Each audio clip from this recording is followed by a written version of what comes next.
Hello नमस्कार दोस्तों। तो स्वागत है आपका एक और नई वीडियो में। तो आज अपना हम प्रैक्टिस सेट नंबर 2 यहाँ पर करने वाले हैं। और भाई देखो, जो भी जिसने भी वीडियो पे क्लिक किया ना वो पूरी वीडियो देखना, नहीं तो जाना चाहो तो अभी जाओ। पर ये मैं गारंटी देता हूँ आपको, इसमें 25 क्वेश्चन करवाऊँगा। उन्हीं 25 क्वेश्चन में लगभग आपके 100 से 150 क्वेश्चन हो जाएंगे, और वो भाई इसी क्लास में मैं आपको याद करवाऊँगा। वो मेरी गारंटी है, आप कभी भी भूलने नहीं वाले हो। तो प्रैक्टिस सेट नंबर 2 है, और ये भाई एसएससी के सभी एग्ज़ाम्स के लिए बेनिफिशियल होगी।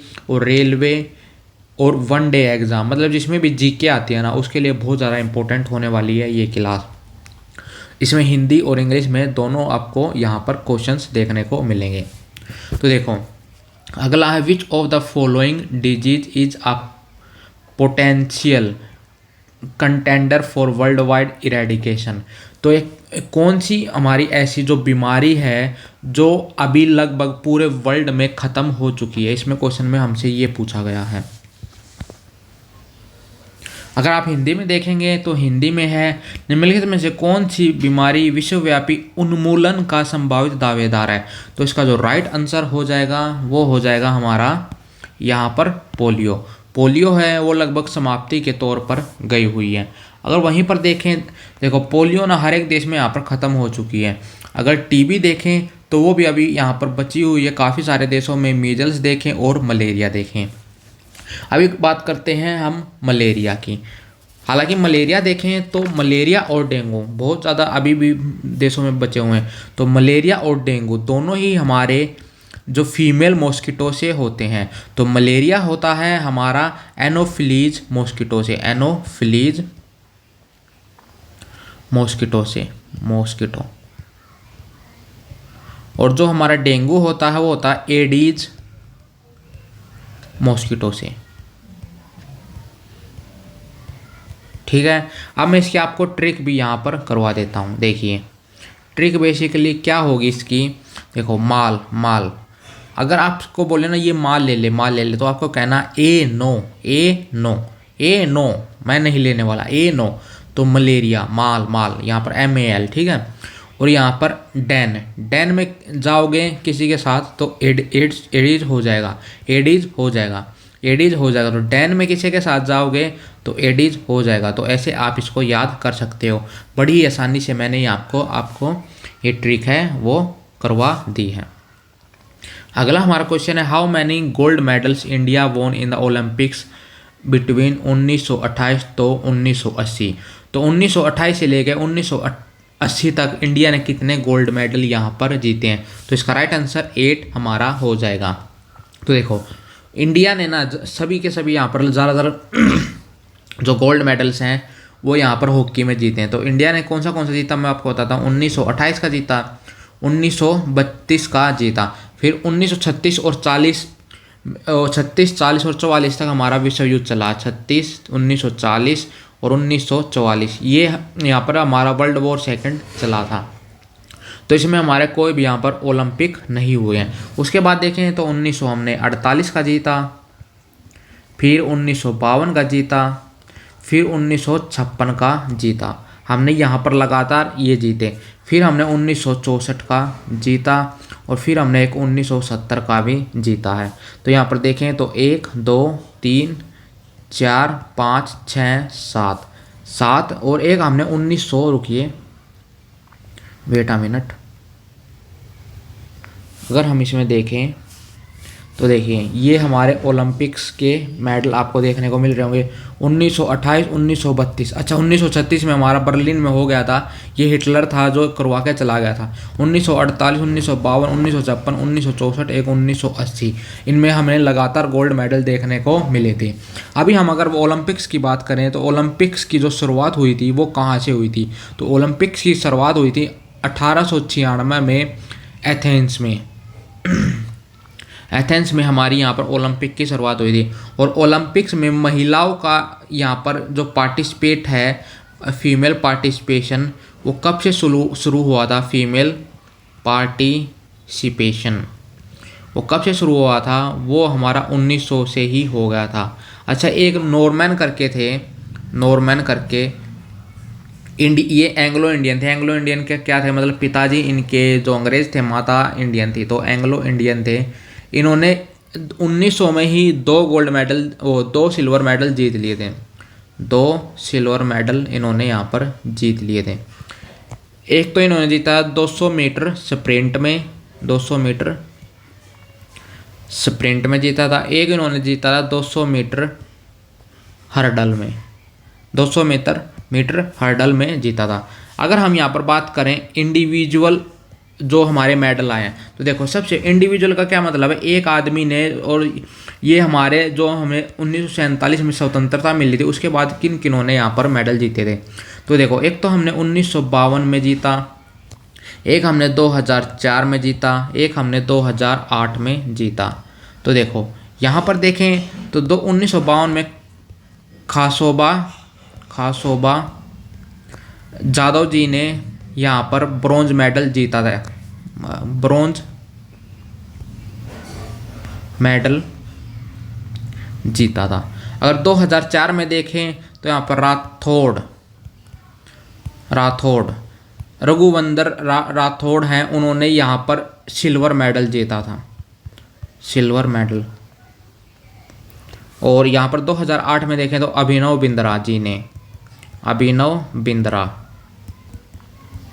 जी ने यहाँ पर गोल्ड मेडल जीता था। पहला गोल्ड मेडल था भाई, इतने सालों के बाद में हमें एक गोल्ड मेडल देखने को मिला था। अगर यहाँ पर कसोबा जादव जी की बात करें तो ये किससे थे, ये थे हमारे फ्री स्टाइल रेसलिंग से। और अगर हम बात करें राठौड़ सर की यहाँ पर, तो राठौड़ सर ने यहाँ पर शूटिंग में जीता था, और अभिनव बिंद्रा जी ने भी यहाँ पर शूटिंग में ही गोल्ड मेडल जीता था। इन्होंने यहाँ पर सिल्वर मेडल जीता था, इन्होंने गोल्ड जीता था अभिनव बिंद्रा जी, और इन्होंने ब्रॉन्ज मेडल यहाँ पर जीता था। अगर अभिनव बिंद्रा जी की किताब का नाम देखें तो वो क्या है, अ शॉट एट हिस्ट्री, तो ये इनकी किताब का नाम है। अगर 2020 के हम टोक्यो ओलंपिक्स देखें, 2020 के टोक्यो ओलंपिक्स, तो इसमें नीरज चोपड़ा ने यहाँ पर गोल्ड मेडल जीता था। नीरज चोपड़ा, ये हमारा इंडिविजुअल में सेकंड गोल्ड मेडल था अभी तक का। पहला तो अभिनव बिंद्रा जी का, नीरज चोपड़ा जो कि जेवलिन से रिलेटेड है, जेवलिन थ्रो से रिलेटेड है। अगर इसी 2020 टोक्यो ओलंपिक्स में देखें तो मीराबाई चानू जो कि वेट लिफ्टिंग से हैं, ये वेट लिफ्टिंग इन्होंने सिल्वर मेडल जीता था, सिल्वर मेडल। ठीक है, अभी मैं एक बार इसको थोड़ा साफ कर देता हूँ आपके लिए, जिससे आपको ये अच्छे से और आए। अगर हम 2024 के, एक मिनट रुकिए, अगर हम 2024 के पेरिस ओलंपिक्स को देखें, पेरिस ओलंपिक्स, तो यहाँ पर फिर से नीरज चोपड़ा सिल्वर मेडल लेके आए हैं, सिल्वर मेडल। अभी 2028 के जो हमारे 2028 के हमारे समर ओलंपिक्स होने हैं, समर ओलंपिक्स, वो कहाँ पर होंगे, वो होंगे LA, लॉस एंजलस USA में, लॉस एंजलस USA में होने वाले हैं। तो ये सभी आपको बहुत ज़्यादा इम्पोर्टेंट हैं। अच्छा, ये तो सभी हमारे समर ओलंपिक्स होते हैं। समर यूथ ओलंपिक्स की शुरुआत कब हुई, समर यूथ ओलंपिक्स, इसमें ना आपके लगभग ओलंपिक से सभी क्वेश्चन मैं यहाँ पर करवा दूंगा। तो समर यूथ ओलंपिक्स की शुरुआत हुई थी 2010 में, और ये होस्ट किए थे सिंगापुर ने, ठीक है। और विंटर यूथ ओलंपिक्स देखें तो वे हुए थे हमारे ऑस्ट्रेलिया में शुरू, इंटरबर्ड ऑस्ट्रिया में हमारे ये शुरू हुए थे। अगर वहीं पर देखें हम, हमारे विंटर ओलंपिक्स हैं जो 2026 में होने वाले हैं। देखो समर ओलंपिक्स 2024 में हुए, 2026 में फिर हमारे विंटर ओलंपिक्स होंगे, फिर 2028 में समर ओलंपिक्स होंगे, फिर 2030 में विंटर ओलंपिक्स होंगे। तो ऐसे ये चलते रहते हैं। तो अगर विंटर ओलंपिक्स देखें 2026 के, तो ये कहाँ पर होने वाले हैं? ये होने वाले हैं मिलान कोर्टिना, इटली में, इटली में होने वाले हैं। अगर यहीं पर अगर हम इंटरनेशनल ओलंपिक्स कमेटी देखें, इंटरनेशनल ओलंपिक्स कमेटी, इसका जो हेड क्वार्टर है, कमेटी इसकी स्पेलिंग भी आती है कमेटी, इसका जो हेड क्वार्टर है वो कहाँ पर है? वो है हमारा ल्यूसवाने, स्विट्ज़रलैंड में, स्विट्ज़रलैंड में। ठीक है। अगर यहाँ पर देखें इस ओलंपिक्स कमेटी जो इन्होंने यहाँ पर बनाई थी, तो इसके जो फर्स्ट प्रेसिडेंट थे, फर्स्ट प्रेसिडेंट वो हमारे कौन थे? वो थे हमारे देमेत्रिस ये थे, और यही ओलंपिक्स के फाउंडर भी थे। और अगर हम देखें जो ओलंपिक्स के हमारे 5 छल्ले होते हैं, 1 2 3 4 5, ये 5 छल्ले हैं, वो कि इन्होंने बनाए थे? वो बनाए थे प्लेरने डी कोबर्टीन ने। जो 5 रिंग्स होती हैं वे हमारी इन्होंने बनाई थी। तो ओलंपिक से लगभग आपके सभी क्वेश्चंस हैं वो मैंने करवा दिए हैं। आगे चलते हैं, अगले क्वेश्चन की तरफ हम चलते हैं। अगला क्वेश्चन है, due to which of the following reasons can money be differentiated from other physical asset that can perform the function of store of value. मतलब इसमें पूछा गया कि अगर हम देखो पहले पैसे के अलावा पहले सोने में भी हम व्यापार करते थे, तो इन्होंने बताया कि which of the following reason, वह कौन सा रीजन है जो मनी डिफ्रेंशिएट कर सकती है, जो मतलब मनी है वो उसके अलावा है फ्रॉम अदर फिजिकल एसेट। जैसे हम यहाँ पर पहले कोड़ियाँ भी चलती थी, पहले सोने के आभूषण, सोने की वे भी चलती थी, मुद्राएं, तो उनसे कैसे मनी है जो हमारी फिजिकल मनी है वो अलग है। Date can perform the function of store of the value. Hindi में भी करके दिखा देता हूँ जो हिंदी मीडियम वाले हैं। निम्नलिखित में किस कारण से मुद्रा को अन्य भौतिक संपत्तियों से विभेदित किया जा सकता है जो मूल्य संचय कार्य करती हैं? अभी देखिए इसमें मैं बताता हूँ, मुद्रा की स्वीकृतीय सामान्य है। मुद्रा की स्वीकृतीय सामान्य का क्या मतलब है, एक बार मैं बता देता हूँ, इंग्लिश में हिंदी कर सकते हैं हम।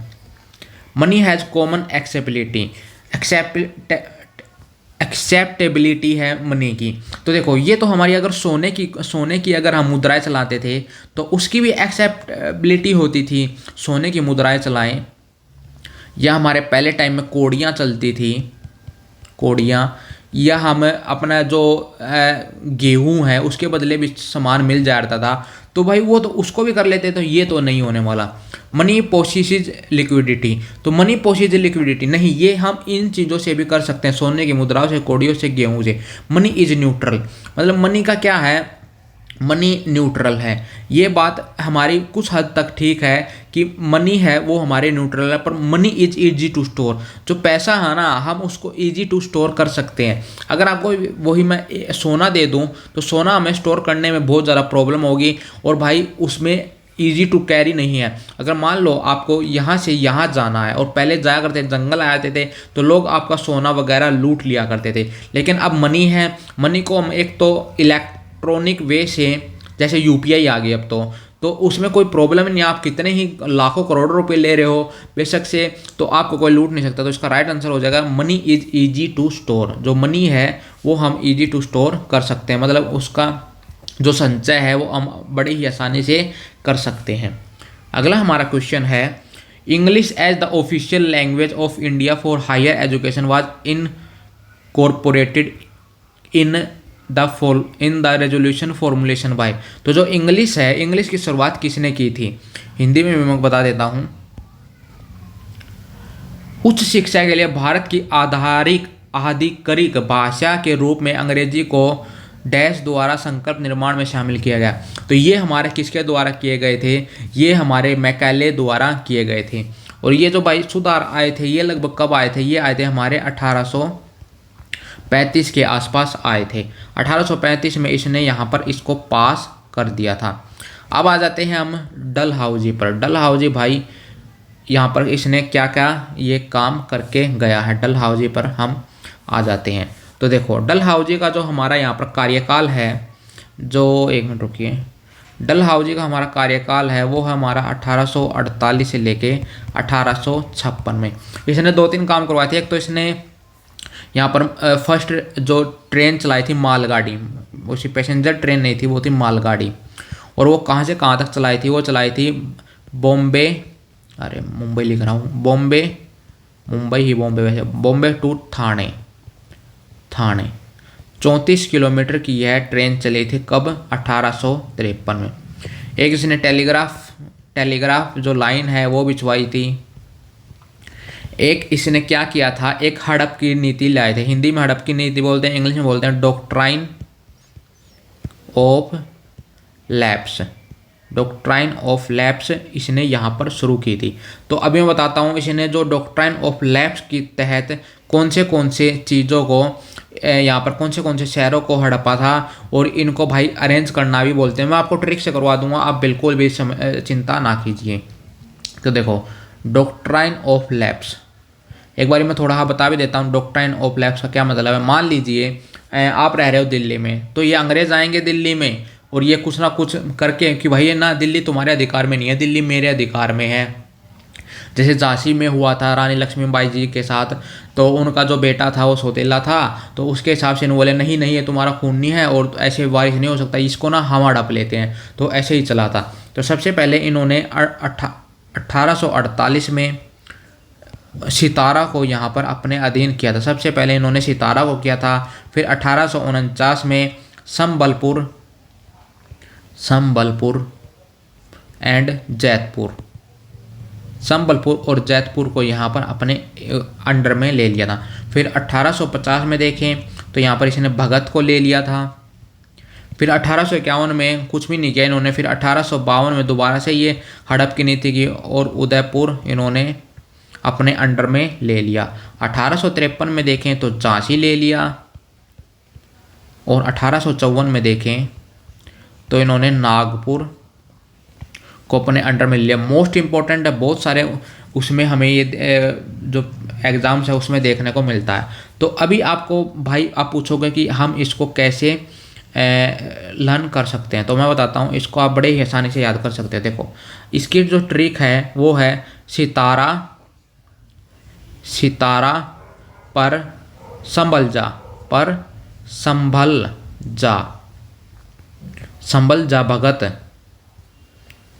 जा भगत, ठीक है। फिर है वहाँ से उड़ा झांसी से नागपुर। तो देखो यहाँ पर सितारा से हो गया हमारा ये। अगर संबल से देखें तो संबलपुर, और जा से देखें तो जैतपुर, संबलपुर और जैतपुर, ठीक है। भगत से हो गया भगत के बाद आप याद रखना कि देखो ये तो 1848, ये दोनों हमारे 1849, ये हमारा 1850। 1851 में इन्होंने कुछ भी नहीं हड़पा। 1851 के बाद देखें 1852 में वहाँ से उड़ा, तो उड़ा से हो गया हमारा उदयपुर। फिर 1853 में देखें तो झांसी, और फिर हो गया नागपुर, कि वहाँ से उड़ा वो उस तारे पे और झांसी से नागपुर पहुँच गया। तो झांसी हमारी यूपी में है और नागपुर हमारा महाराष्ट्र में है, ठीक है। तो वहाँ से उड़ा और झांसी से वो नागपुर पहुँच गया। तो ये आपको बड़ी ही आसानी से याद हो गए होंगे। तो हमने यहाँ पर मैकेले के बारे में बात कर ली कि इन्होंने ये इंग्लिश को एज आ ऑफिशियल लैंग्वेज यहाँ पर डिक्लेयर कर दिया था कि भाई हायर उसमें इंग्लिश को पढ़ाया जाए। और लॉर्ड डलहौजी के बारे में बात कर दिया। लॉर्ड तो क्या ही लगाना भाई में, ऐसा कुछ महान काम ये नहीं करके गए, तो इसका मैकेले हो जाएगा। अगला हमारा क्वेश्चन है, who was the author of the book Brihat Katha Kosh. तो हिंदी में भी करके दिखा देता हूँ। तो वरीयत कथा कोश पुस्तक के लेखक कौन है, और इसको भाई मैं आपको बड़ी ही आसानी से याद करवा दूंगा, देखना आप कैसे याद करते हो। तो इसका जो हरिसेन राइट आंसर हमारा हो जाएगा, हरिसेन। तो देखो एक ये 3-4 जो क्वेश्चन है ना बड़े ही इंपॉर्टेंट है। तो देखो हरिसेन किन के दरबार में कवि थे, हरिसेन किन के दरबार में कवि थे, वे थे समुद्रगुप्त के दरबारी कवि थे, ये पोइट थे, ये मान लो पोइट किसके राजा, उस टाइम के राजा, और ये हैं इनकी यहाँ पर पुस्तकें भी बताऊंगा। तो समुद्रगुप्त के थे, तो समुद्रगुप्त को अगर हम समुद्रगुप्त के टाइम में देखें तो इन्होंने कैसे सिक्के जारी किए होते। समुद्रगुप्त को वीणा बजाते हुए दिखाया गया है उनके सिक्कों पे उस काल में। और अगर हम इनको देखें तो नेपोलियन ऑफ इंडिया भी कहा जाता है, नेपोलियन ऑफ इंडिया, ठीक है। अगर हम इनकी बात करें हरिसेन जी की, तो हरिसेन जी की 2 पुस्तकें भी हैं। एक तो प्रयाग प्रशस्ति जो कि इलाहाबाद इंस्क्रिप्शन में है, इलाहाबाद जो कि अभी प्रयागराज हो गया, इलाहाबाद प्रयाग से है, ये आप याद रख सकते हो, प्रयागराज में ही है ये, इलाहाबाद को प्रयागराज कर दिया, तो इंस्क्रिप्शन में हमें देखने को मिलती है। अगला हम देखें बाणभट्ट। मैं आपको याद करवा दूँ, चिंता मत करो भाई, मेरा काम है वो। बाणभट्ट, तो बाणभट्ट कहाँ पर थे, वो थे हर्षवर्धन के यहाँ पर राज्य में थे बाणभट्ट। तो बाणभट्ट की अगर हम यहाँ पर जो पुस्तकें देखें तो वे थी उनकी कादम्बरी और हर्षचरित। यहाँ पर हर्षवर्धन जी ने भी 3 पुस्तकें लिखी थी, बड़ी इंपॉर्टेंट है, इनकी 3 ही पुस्तक हैं। एक तो है रत्नावली, एक है हमारी नागनंदा, और एक है हमारी प्रियदर्शिका। अगला है हमारा रवि कीर्ति, ये भी हमारे पोइट हैं। ये किसके उसमें थे, राज्य में थे, ये थे पुलकेशिन द्वितीय, जो उन्होंने हर्षवर्धन को हराया था नर्मदा नदी के किनारे पर, ठीक है। तो यहाँ पर पुलकेशिन द्वितीय, और इनका जो इंस्क्रिप्शन है वो हमें कहाँ से पता चलता, तो एहोल जो इंस्क्रिप्शन है वहाँ से हमें इनका पता चलता है। तो देखो अभी मैं आपको बताता हूँ भाई कैसे याद करने हैं। तो देखिए इसमें हमें याद करना है कि हम हरि का नाम लेते हैं समुंदर में बैठ के, और हम राग करते हैं। देखो हरि, यहाँ पर कर देता हूँ मैं, हरि का नाम लेते हैं समुंदर में, हरि का नाम समुंदर में राग करते हैं। तो हरि से हरिसेन, समुंदर में समुद्रगुप्त, और राग से हो जाएगा हमारा प्रयाग, और प्रयाग उसमें हो जाएगा बाण यहाँ से, और हर्ष का बाण चलाओ।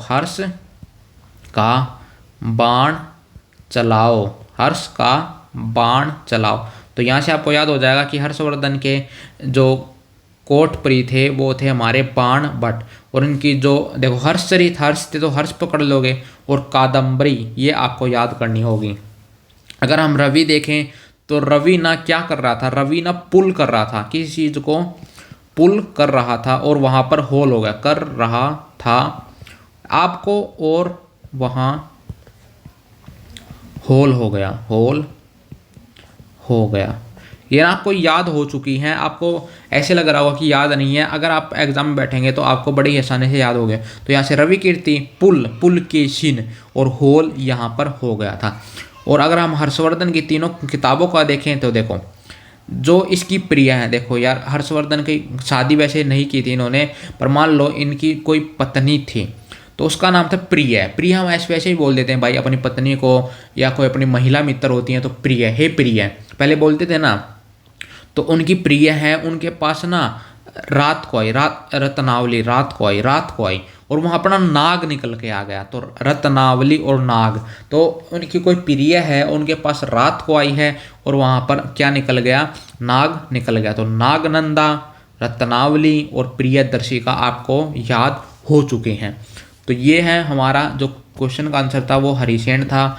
वृहत कथा कोश किन्होंने लिखी है, वो लिखी है हमारी हरिसेन जी ने। तो मैंने आपको अच्छे से करवा दिया, हरिसेन इसका राइट आंसर हो जाएगा।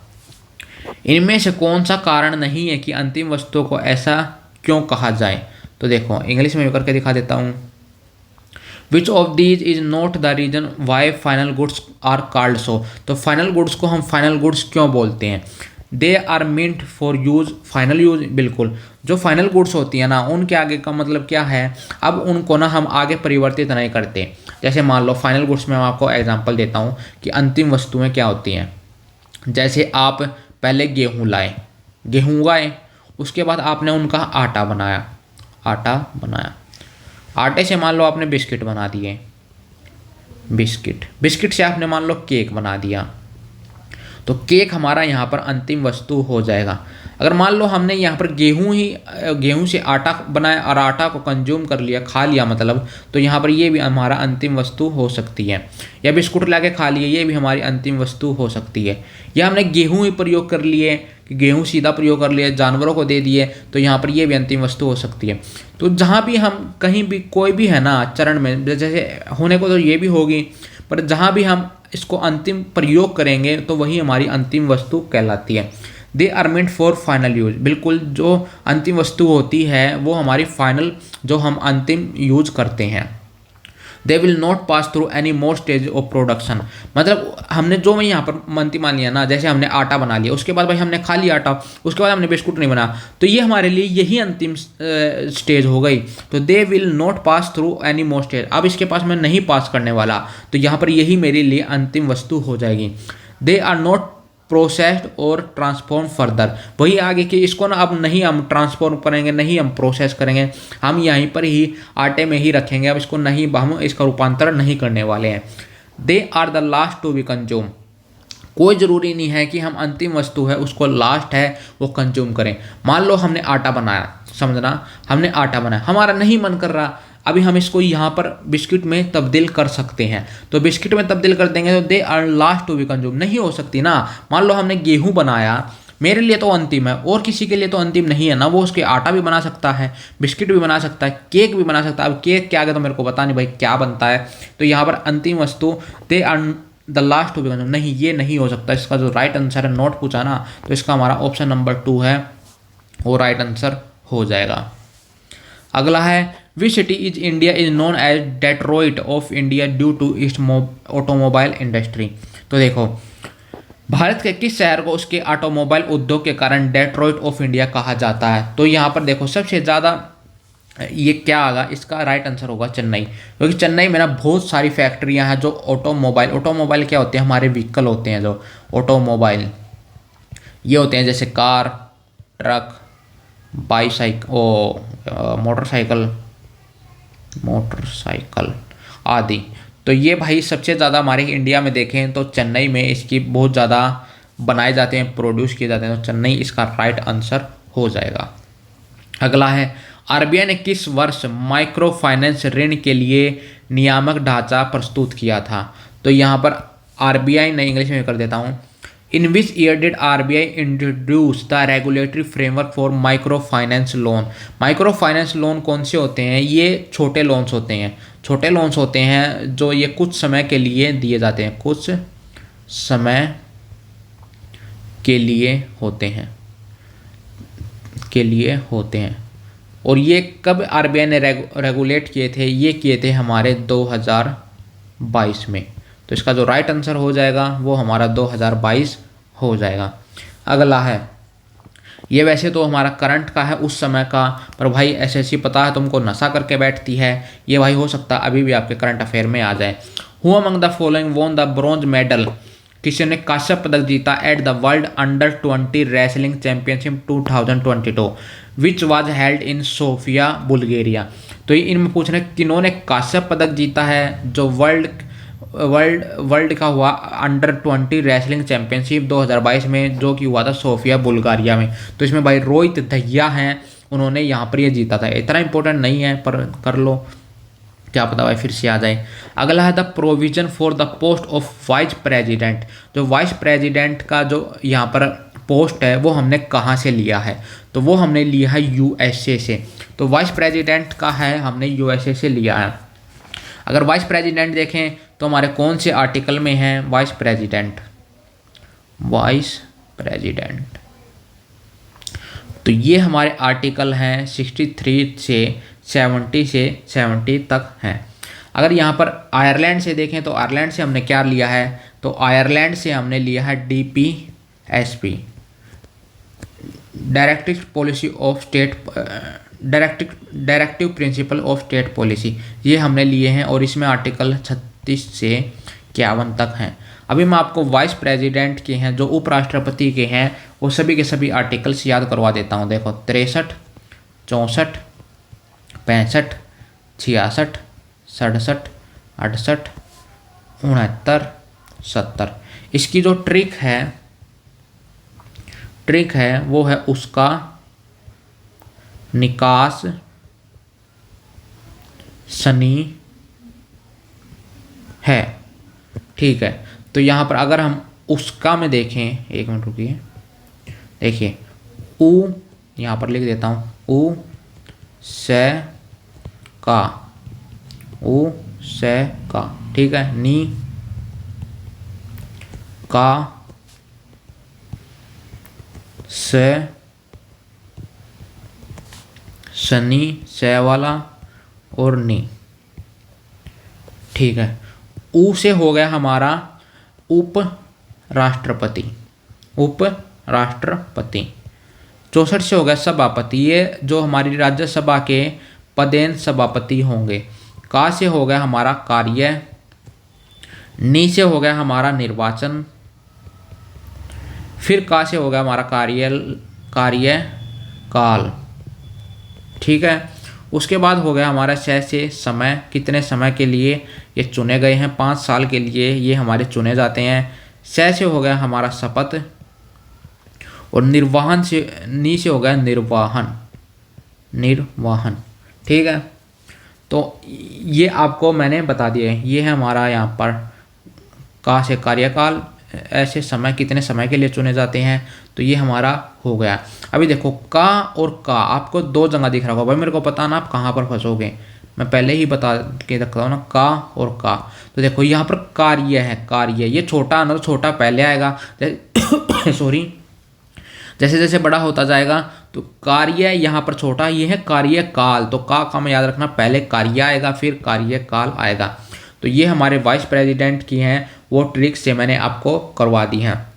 अगर मैं एक बार आपको रिवाइज करवा देता हूँ, एक मिनट रुकिए, मैं एक बार इसको रफ कर लेता हूँ।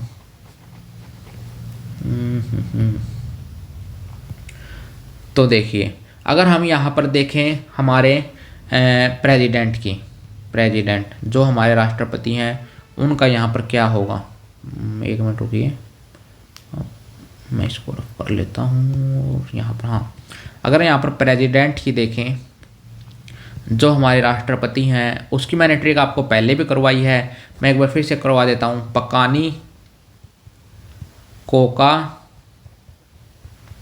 दुयो दशम। ठीक है, अगर यहाँ पर देखें इसकी जो आर्टिकल्स हैं, इनके आर्टिकल्स 52 से लेके हमारे 61 तक जाते हैं। तो पै से हमारा पद है, का से हमारा कार्यपालिका का प्रमुख, नी से हमारा निर्वाचन, को से हमारा कोटा, का से हमारा कार्यकाल, दू से हमारा दोबारा, यो से हमारा योग्यता, से हमारी शपथ, और मैं से हमारा महाभियोग, और दै से हमारी दशाएं या शर्तें होती हैं। तो देखो, अगर हम देखें तो यहाँ पर 52, 53 आर्टिकल, 54, 55, 56, 57, 58, 59, यहाँ पर 60 और यहाँ पर 61। तो ये भी मैंने आपको पूरा रिवाइज करवा दिया, हालांकि मैंने पहली वीडियो में आपको ये सब करवा चुका था। चलिए अगले क्वेश्चन की तरफ चलते हैं। भाई मैं कह रहा हूँ ना, ये 25 क्वेश्चन नहीं है, ये कम से कम 150 क्वेश्चन के आसपास आपको देखने को मिलेंगे। ये भी हमारा करंट का ही था, बहुत ज़्यादा इंपॉर्टेंट था उस टाइम में भाई, इनकी जोड़ी काफ़ी अच्छी चल रही थी। विच of the following Indian pairs won the gold medal in badminton, कौन सा वे पेयर है जिन्होंने गोल्ड मेडल जीता है बैडमिंटन में इन द कॉमनवेल्थ गेम 2022। ये जो हमारी यूके में हुई थी कॉमनवेल्थ गेम्स, हेल्ड इन अगस्त 2022। तो इसमें सात्विक राज, रान किरेन रेड्डी एंड चिराग शेट्टी जी ने यहाँ पर जीती थी। इनकी जोड़ी भाई बहुत ज़्यादा इंपॉर्टेंट है, इन्होंने बहुत सारे मेडल हैं वो साथ में जीते थे। अगले क्वेश्चन की तरफ चलते हैं। According to the Koppen classification, देखना अभी ये भी मैं आपको कितनी ही आसानी से करवा दूंगा, जो कोपन की याद करवाऊंगा सीधी भाई, लिखने में क्या फ़ायदा। कोपन की जो क्लासिफिकेशन है, which letter code represents a tropical climate with a dry winter season found in the large parts of the, देखो कोपन ने ना क्लासिफिकेशन दी थी पूरे वर्ल्ड में, तो ये कोपन क्लासिफिकेशन हम देख लेते हैं।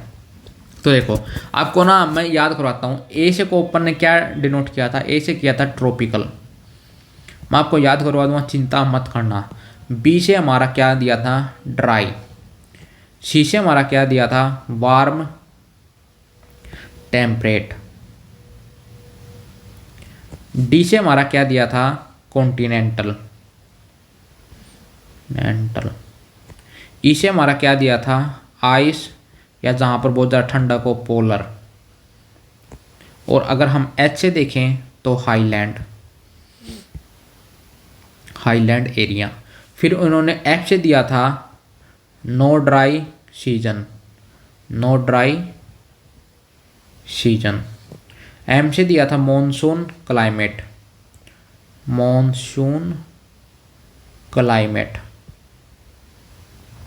अगर हम डब्ल्यू से देखें तो विंटर ड्राई। और एस से देखें तो समर ड्राई। ये हमारे कोपन के क्लासिफिकेशन देखने को मिले थे। अभी आपको देखो ये कैसे याद करना है, यहाँ पर ए और टी, ए टी, यहाँ पर बी डी, यहाँ पर डी सी, डी ये है, सी ये है, बी ये है, डी ये, ए टी और सी डब्ल्यू। और ई थे आइस से, तो ये आप याद रख ही सकते हो, एच से हाईलैंड, ये भी याद हो जाएंगे। एम से मानसून, ये तो बड़े आसान है। डब्ल्यू से विंटर, एस से समर, और एफ से नो ड्राई सीजन, कोई भी ड्राई सीजन नहीं है। तो देखो कोपन है वो ना एट हमारे यहाँ पर आया, कोपन एट बीडी पीता हुआ आया था, कहाँ पर, डीसी के ऑफिस में। तो सी डब्ल्यू ये आपको याद करना होगा, सी डब्ल्यू ने वहाँ पर क्या, तो कोपन है एट करके आया, कहाँ पर, बीडी पीते हुए डीसी के कमरे में, यहाँ पर सी डब्ल्यू हो गया।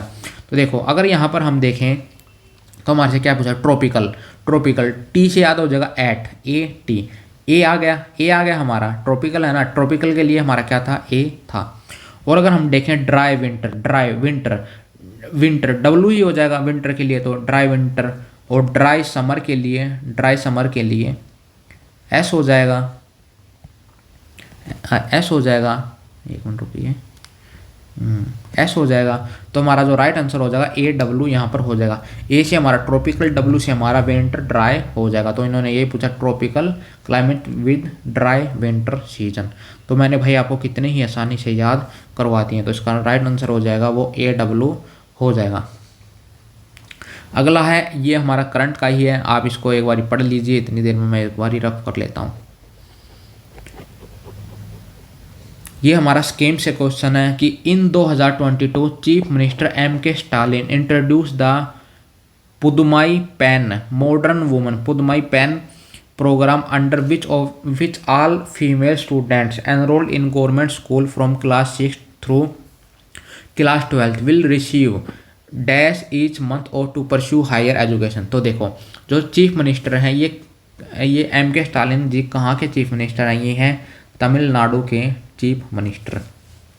तो इन्होंने एक पुदुमाई पेन जो करके योजना चलाई थी, जिसमें जो इस तमिलनाडु की जो बेटियां थी 6 से लेकर जो 12th क्लास तक पढ़ रही थी, तो उनको ना जो अपनी 12th के बाद जो हायर एजुकेशन करने के लिए 6 से 12th तक जो भी एजुकेशन कर रही हैं, तो उनको कितने रुपए मिलने थे, हर महीने 1000 रुपये मिलने की बात यहाँ पर कही गई थी। तो ये मैंने आपको बता दिया है कि इन्होंने क्या किया था।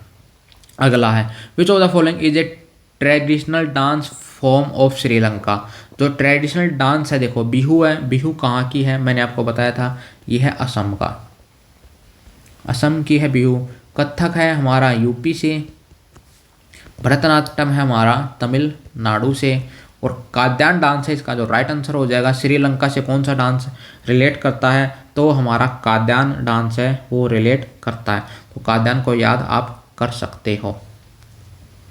अगला है which among the following personality is known as the queen of Carnatic music.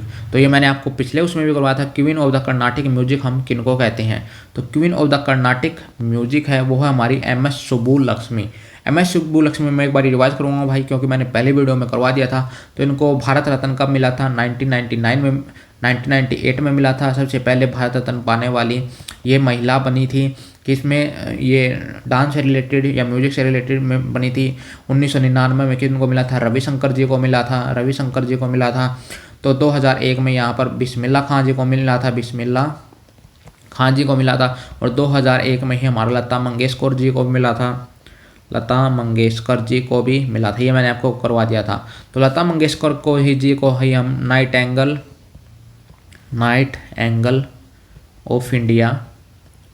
Of India कहते हैं। अच्छा, इनको ना हम क्या कहते हैं, क्वीन ऑफ मेलेडी भी कहते हैं, क्वीन ऑफ मेलेडी।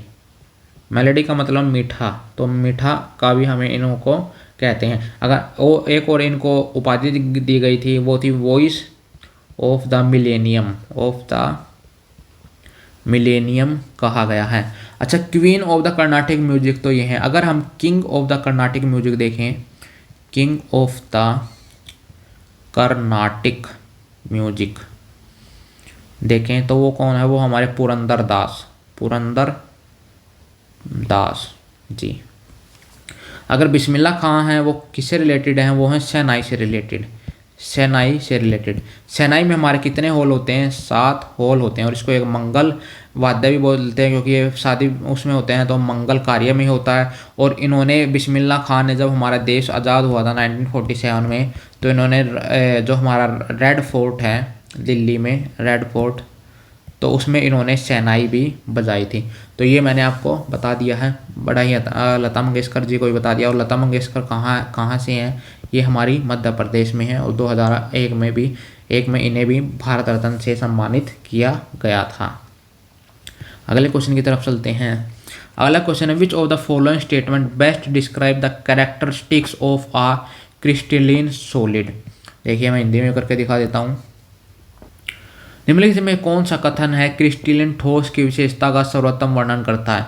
तो देखो, क्रिस्टलिन सॉलिड्स क्या होते हैं, वो होते हैं जो चेंज कर लेते हैं अपने आप को abruptly from solid to liquid when heated. देखो मान लो कोई यहाँ पर हम किसी चीज़ को गर्म कर रहे हैं और वो भी सॉलिड है, लेकिन एकदम सडन तरीके से वो लिक्विड में चेंज हो जाएगा, तो उनको ही हम बोलते हैं क्रिस्टलिन सॉलिड हम इनको बोलते हैं। तो राइट आंसर हमारा ऑप्शन नंबर 4 हो जाएगा। आगे चलते हैं। अगला है which of the following correctly represents the number of atoms in 1 mole of CH3OH। तो ये क्या होता है, देखो हिंदी में करके दिखा देता हूँ। निम्नलिखित में से कौन सा CH3OH का एक मोल है में अणुओं की संख्या का शुद्ध रूप से लिखें। तो देखो मैंने आपको हिंदी में बता दिया, इंग्लिश में बता दिया। तो CH3 का अगर हम नाम देखें तो वो हमारा क्या होता है, तो CH3 को हम क्या बोलते हैं, इसको बोलते हैं मैथानॉल। और ये एक कलरलेस लिक्विड होता है जिसमें कोई ऐसा तरल होता है जिसमें कोई भी रंग नहीं होता, तो कलरलेस यहाँ पर हमारा लिक्विड होता है। तो देखो एक मोल में हमारा कितनी संख्या होती है, तो एक मोल में जो हमारी संख्या होती है वो होती है हमारी 6.02 इंटू में 10⁻23। ये होती है हमारी एक मोल में संख्या। अब इसमें अगर हम देखें तो हमारे कितने यहाँ पर, एक मिनट रुकिए, तो इसमें अगर हम देखें तो इसमें हमारे कितने एटम्स हैं, देखो CH3OH, तो यहाँ पर कार्बन का हमारा एक एटम है, H हाइड्रोजन का यहाँ पर हमारे 3, तो यहाँ पर है 1, यहाँ पर है 4, हाइड्रोजन के हैं और ऑक्सीजन का देखें तो 1 है। तो टोटल एटम कितने हो गए यहाँ पर, जो मोल हैं वो हमारे यहाँ पर एटम्स हैं वो 6 हो गए। तो 1 मोल की यह होती है, तो इसको अगर हम 6 से गुना कर देंगे, इसको अगर हम 6 से करेंगे तो अगर 6.02 को अगर हम 6 से करेंगे, 6 दूनी 12, 6 से 36, तो 36 12 आ गया और 10 की 23 हमारी यहाँ पर चली हुई है। इस पूरे को हमको 6 से डिवाइड कर मल्टीप्लाई करना है। तो 10 की अगर हम इस जो हमारा 1 यहाँ पर है, इसको अगर हम यहाँ पर ले जाएंगे अपने बिंदु को, तो 1 0 और आ जाएगी, तो 10 की यहाँ पर 24 घात हो जाएंगी, पावर हो जाएगी और 3.6 हो जाएगा। तो इसका राइट आंसर होगा 3.6 10 की 24, यहाँ पर जो राइट आंसर हमारा देखने को मिलेगा। मैंने आपको अच्छे से समझा दिया है। रण उत्सव ये कहाँ पर मनाया जाता है? तो जो रण उत्सव जो ये त्यौहार है ये कहाँ पर मनाया जाता है? ये मनाया जाता है हमारा गुजरात में। रण उत्सव गुजरात का रण होता है, उसमें हम मनाते हैं। अभी आ जाते हैं हम गोवा के। गोवा के भाई जितने भी हमारे क्लासिकल डांस हैं या फोक डांस हैं वो मैं आपको करवा देता हूँ, और भाई बड़े ही आसानी से मैं आपको याद भी करवा दूंगा, जैसे कि पहले भी करवाया है। देखो गोवा में हमारे कौन कौन से डांस हैं? एक तो है मेंडू डांस, एक हमारे घोड़े मोडनी डांस, एक हमारा ताल गाड़ी डांस, एक हमारा फुगड़ी डांस। बिल्कुल ही आसानी से याद करवा दूंगा भाई, चिंता मत करो। एक है देखनी डांस, एक हमारा तरंगमेल डांस,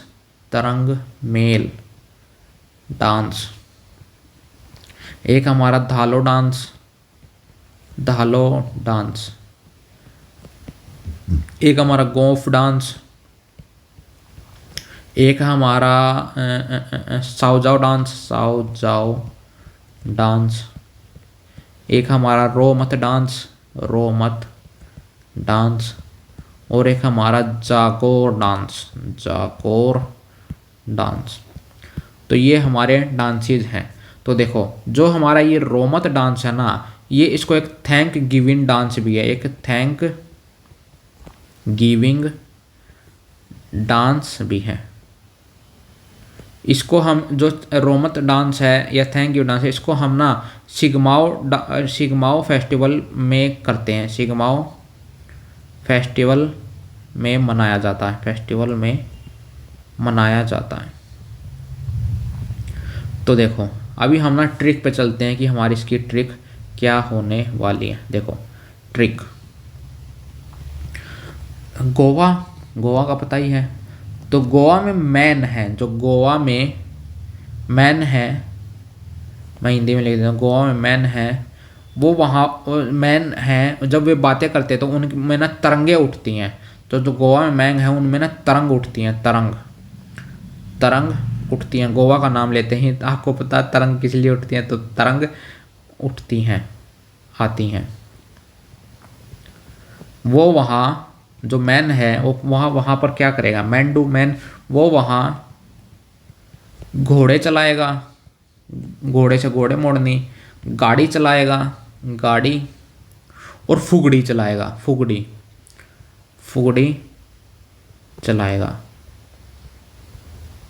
चलाएगा। और वहाँ पर वो क्या करेगा? देखेगा सबको, देखेगा भाई, देखेगा तो बीच पे तो कुछ देखना ही पड़ेगा ना, देखेगा। फिर ढालो करेगा और गोफ करेगा, ठीक है। फिर डालो समझ जाओ तुम, डालो और गोफ, गुफा मतलब डालो और गोफ करेगा, देख के डालो करेगा और गोफ करेगा। फिर भाई शाम को क्या होगा? वो सो जाएगा, सो जाओ। फिर उसको कहेंगे जागो, अरे जागो, सो मत, जागो और सो जागो। फिर उन्हें कहेंगे यार बस मेरे को नहीं, मतलब गोवा नहीं, रो मत भाई, अब रो मत यार, अब यहाँ पर आ गया, अब रो मत, पैसा इतना खर्च हो गया, अब वो रो रहा है कि रो मत। तो ऐसे आप इसको गोवा के सभी डांसेज हैं वो याद कर सकते हो। मैंने आपको पूरी की पूरी ट्रिक है वो बड़ी ही आसानी से समझा दी है। तो गुजरात का भाई मैंने रण उत्सव भी आपको यहाँ पर करवा दिया है। गुजरात के एक दो और बता देता हूँ। एक तो है टप्पानी, अभी आप टप्पानी ही याद करके रखो, ये गुजरात से रिलेटेड हमारा डांस है। तो आगे चलते हैं हम, इसका था गुजरात। ठीक है। अगला हमारा, निम्नलिखित में से कौन सा उन मूल प्रश्नों में से एक नहीं है जिसका उत्तर प्रत्येक समाज को देना आवश्यक है। ये हमारा इकोनॉमिक्स से रिलेटेड है। Which of the following is not one of the basic question every society needs to answer. तो देखो ये हमारे ना इकोनॉमिक्स में 4 क्वेश्चन पूछे जाते हैं। बेसिकली होता क्या, व्हाट टू प्रोड्यूस, इंग्लिश में बता देता हूँ, व्हाट टू, हिंदी में भी बता दूंगा, आप लिख लेना हिंदी में साथ के साथ। What to produce, how to produce, for whom to produce, for whom to produce, और how to distribute, how to distribute the goods and services, the goods and services. Hindi में बताऊं तो व्हाट टू प्रोड्यूस, क्या produce करें हम, क्या बनाएं, कैसे बनाएं, किसके लिए बनाएं, और जो बनाया है उसको कैसे वितरण करें। तो ये 4 हमारे इकोनॉमिक्स के जो 4 फंडामेंटल क्वेश्चंस होते हैं। फंडा लिख दिया। 4 फंडामेंटल क्वेश्चंस होते हैं। तो ये हमारे 4 क्वेश्चंस होते हैं। तो देखो, how should the goods to be distributed, ये आ गया, ये मैंने बताया आपको। इसमें ये हमारा हो जाएगा how goods produce, how good services to be produce, ये हो गया। तो how should the goods be exchange, ये हमने नहीं पढ़ा। एक्सचेंज का हमको क्या मतलब, क्या प्रोड्यूस करें, कैसे प्रोड्यूस करें, किसके लिए करें, और डिस्ट्रीब्यूट कैसे करें। तो ये हमारे तीनों हैं। इसमें यहाँ पर ये है जो हमारा क्वेश्चन रॉन्ग हो जाएगा। तो यही है। आगे है, which of the following is a feature of fundamental duties mention in the constitution. जो फंडामेंटल ड्यूटीज है उसमें हमारा कौन सा है वो मेंशन किया गया है। तो देखते हैं हिंदी में भी। निम्नलिखित में कौन सा भारतीय संविधान में उल्लेखित मौलिक कर्तव्य की एक विशेषता है। तो देखो कौन सी हमारी विशेषता है। तो देखो हमारे जो मौलिक कर्तव्य हैं, एक मिनट रुकिए, मौलिक फंडामेंटल ड्यूटीज, ये हमारे कौन से आर्टिकल में है, ये हमारे 51A आर्टिकल में हमने दी हुई है। जो ये फंडामेंटल ड्यूटीज़ हैं ये कब हुई थी, तो ये 42वें कॉन्स्टिट्यूशन एक्ट 1976 में हुई थी। 42वां जो हमारा संविधान संशोधन हुआ था 1976 में, ये करी गई थी। सरदार सवर्ण सिंह समिति के द्वारा, सरदार सवर्ण सिंह कमेटी की सिफारिश पर ये की गई थी। इस समय में हमारी पीएम कौन थी, वो थी इंदिरा गांधी जी। और इन्होंने यहाँ पर जो इंदिरा गांधी जी ने कहा था कि भाई कोई ऐसी चीज़ बताओ, तो इन्होंने यहाँ पर 10 दी थी, लेकिन इंदिरा गांधी जी ने ना यहाँ पर कितनी मानी थी, इनकी 8 मानी थी, और 2 हैं वो अपनी तरफ से यहाँ पर ऐड कर दी थी। अगर ये हम अब देखें, अब हमारी फंडामेंटल ड्यूटीज़ कितनी है, तो अब टोटल 11 है। 11वीं कब जोड़ी गई थी, 2002 में। 86 जो कॉन्स्टिट्यूशन अमेंडमेंट है, संविधान संशोधन है, उसके तहत 2002 में जोड़ी गई थी। 6 से लेकर 14 वर्ष के बच्चों के लिए निःशुल्क शिक्षा। तो 6 से 14 वर्ष के लिए निःशुल्क शिक्षा है। तो इसमें जो हमारा राइट आंसर हो जाएगा वो है, संविधान उनके प्रत्यक्ष परिवर्तन का प्रावधान नहीं करता। ये हमारा जो राइट आंसर हो जाएगा। ठीक है। अभी देखो, अभी मैं बताता हूँ आपको, पूरे ही मैं आपको याद करवा देता हूँ फंडामेंटल, एक मिनट रुकिए, हाँ, फंडामेंटल ड्यूटी। तो हमारी 11 हैं, वो A B C D E F G H I J और K। ठीक है। ए में हमारा क्या दिया गया, एंथम। ये है हमारी ट्रिक। बी से बापू। सी से हमारा क्या है, एकता और अखंडता।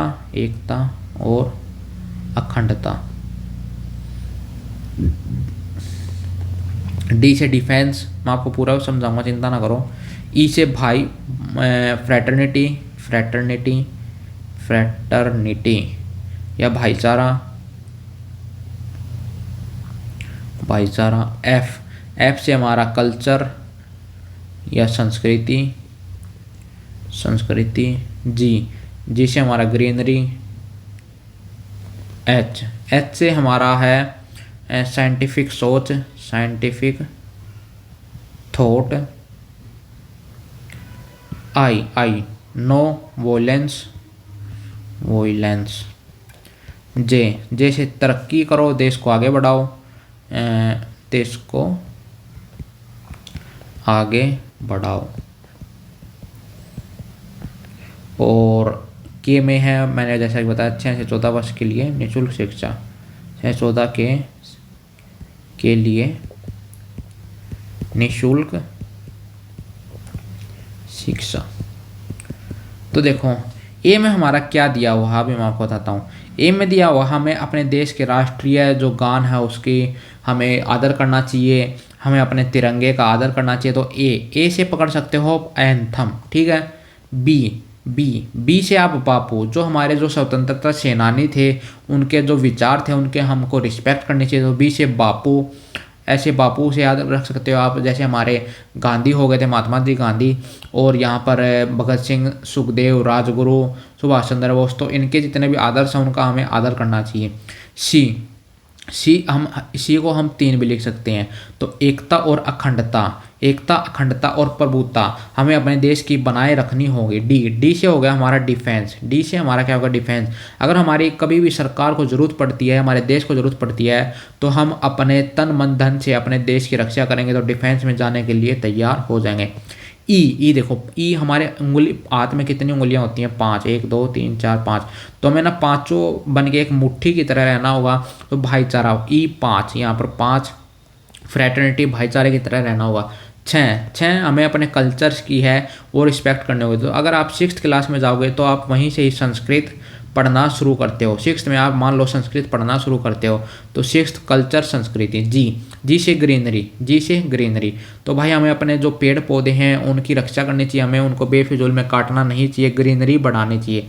एच 8 देखो, ये थोड़ा ना एक इन्फिनिटी का साइन है, इन्फिनिटी का साइन है। तो ये साइंस में होता है हमारा लगभग इन्फिनिटी का साइन, मैथ में भी होता है। तो साइंटिफिक थॉट है जो हमें अपना उज्जवल करना चाहिए, मतलब बनाना चाहिए। आई नो से हो गया नो वॉयलेंस, कि हमें कहीं भी मतलब अराजकता नहीं फैलानी चाहिए। 10 जे देश को आगे बढ़ाओ। 1 0 देखो, 0 है ना, 1 और 0, ये ना 0 है जो एक टायर की तरह है, और टायर को हम चलाएंगे तो हम आगे बढ़ेंगे। तो देश को हमें ऐसी सोच विकसित करनी चाहिए हम आगे बढ़े। और 11 1 और 1, आपके पास 1 और 1 2 बच्चे हैं तो आपको उनके लिए निःशुल्क शिक्षा है, निःशुल्क शिक्षा सरकार देती है। अगर मैं इसके यहाँ पर दिखाऊँ तो देखो, ये रही, सभी के सभी आपको देखने को मिल जाएंगे। एक में है, यहाँ पर देखो मैं लिख के देता हूँ, 1 मिनट रुकिए, जस्ट अ मिनट। ये है 1 2 3 4 5 6 7 8 9 10 11। ए में हमारा क्या दिया हुआ? राष्ट्रीय ध्वज और राष्ट्रगान, एंथम। एंथम से आप याद कर सकते हो राष्ट्रगान। बी से हमारा बापू, स्वतंत्रता संग्राम के आदर्शों का पालन करना। सी, भारत में एकता और एकता, अखंडता और संपूर्णता को बनाए रखना। 3 शब्द आ जाएंगे इसमें, एकता, अखंडता और प्रभुता। 4 डी से डिफेंस, आहवान किए जाने पर राष्ट्र की रक्षा करने के लिए राष्ट्रीय कर्तव्य निभाना, आर्मी में जाना। 5 साझा भ्रातृत्व की संभावना को पैदा करना, मतलब फ्रेटर्निटी। 6 संस्कृति, विविध संस्कृतियों की परीक्षण करना, मतलब उनका आदर करना। 7 पर्यावरण को प्राकृतिक रखें, मतलब ग्रीनरी, जी से ग्रीनरी। एच वैज्ञानिक दृष्टिकोण एवं मानववाद का विकास करना। नो वॉयलेंस, सार्वजनिक संपत्ति को सुरक्षित रखें और हिंसा से दूर रहें। 10 अपने जीवन के हर पहलू के महानतम का लक्ष्य करें। और 11 यह सभी माता पिता या संरक्षक की जिम्मेदारी होगी अपने 6 से 14 वर्ष के बालक या परिलाप को विद्यालय में भेजें। तो ये मैंने आपको 11 की 11 फंडामेंटल ड्यूटीज हैं वो करवा दी हैं। आगे चलते हैं। चलिए, अरे ये क्या हो गया, आंसर ही आ गया पहले ही। जस्ट अ मिनट, कहाँ से जाएगा अब ये? अच्छा, यहाँ से, अरे गया तो अब भी नहीं है। अच्छा, निम्नलिखित में से सत्य कथन पहचाने। तो देखो मैं एक बार यहाँ से रफ कर लेता हूँ, इतनी बार में आप हिंदी वाले देख लो भाई, फिर मैं एक बार इसको इंग्लिश में कर देता हूँ।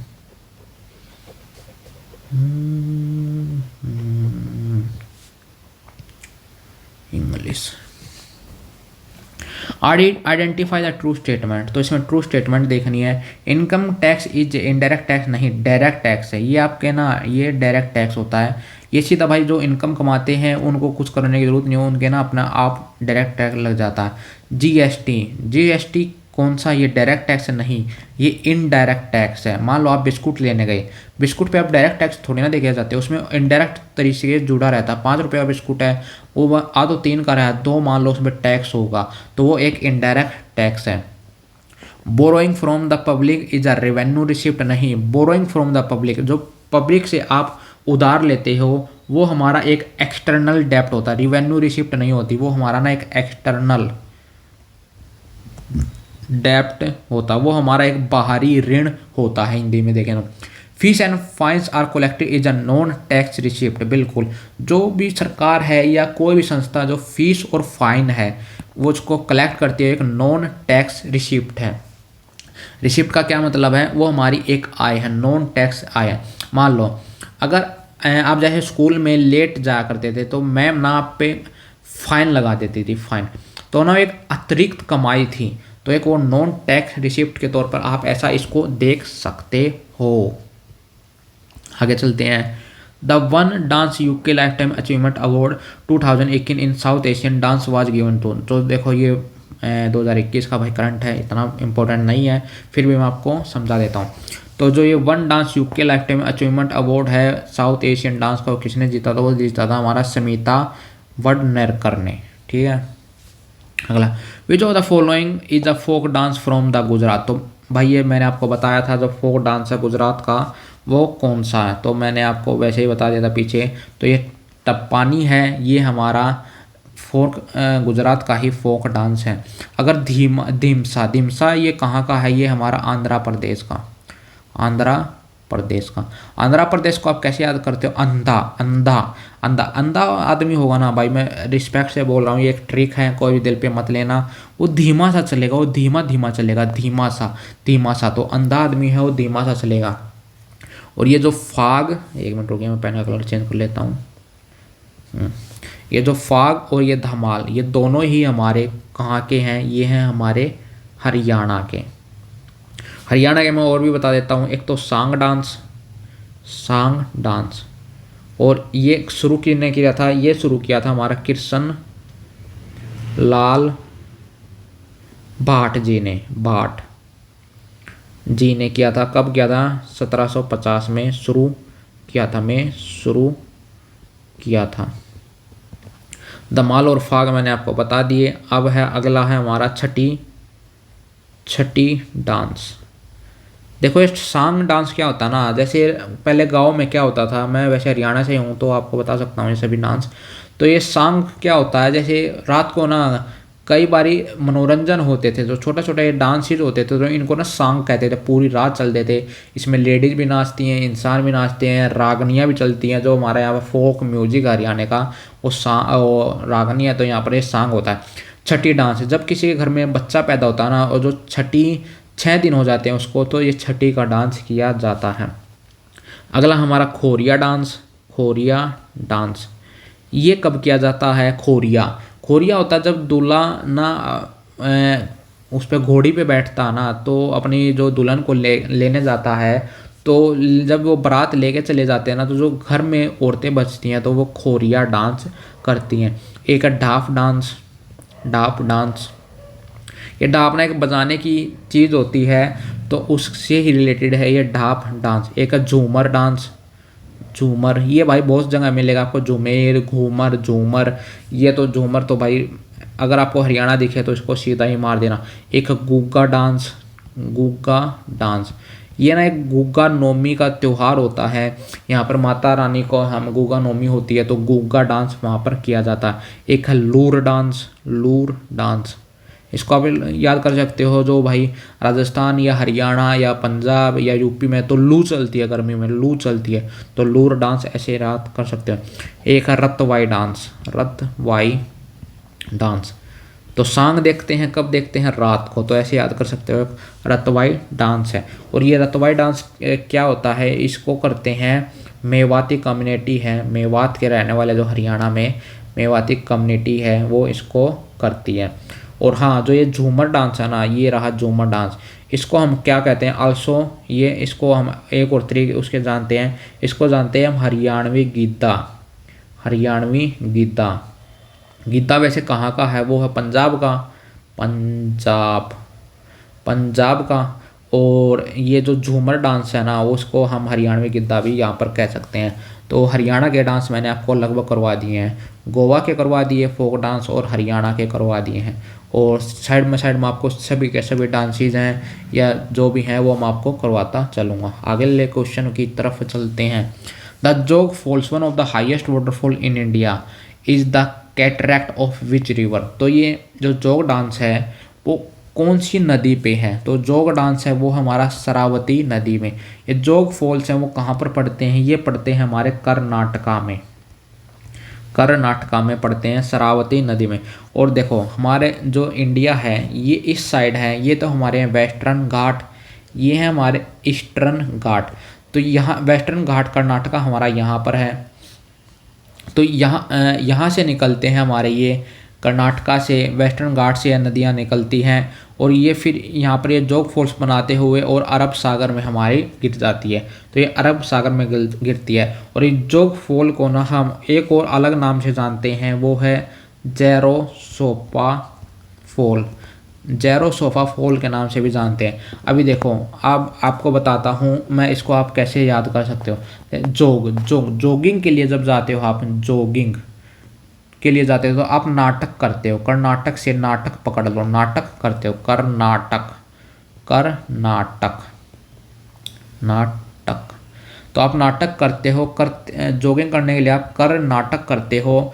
और आप शरारत करते हो, शरारत, शरारत करते हो तो शरावती, शरावती से आप ऐसे इसको याद कर सकते हो। तो मैंने आपको बड़ी ही आसानी से याद करवा दिए हैं। अगले क्वेश्चन की तरफ हम चलते हैं। अगला क्वेश्चन है नारायण गुरु हैं, एक सोशल रिफॉर्मर हैं from Ezhava caste, Ezhava caste से हैं, who propagated an anti caste movement, was born in which of the. तो ये जो नारायण गुरु जी हैं वो कहाँ से थे, वो हैं केरला से, ये केरला से थे। और इन्होंने भाई एक कास्ट के लिए, जो कास्ट का जो नीचे का जात ऊपर जाती है, बहुत सारे उन्होंने किया था, मुंबई में भी किया था, आत्माराम पांडुरंग जी ने, बहुत सारे इस जगह पे ये हुआ था। और भाई ये जो कास्ट सिस्टम था तो ये इन्होंने इसको बंद करने के लिए एक बहुत ही अहम कदम उठाए थे नारायण गुरु जी ने। तो ये कहाँ से थे, ये थे हमारे केरला से। तो भाई आज मैंने आपको लगभग 25 क्वेश्चन करवा दिए, इनमें आपको भी पता कितने सारे क्वेश्चन आपके हो चुके हैं।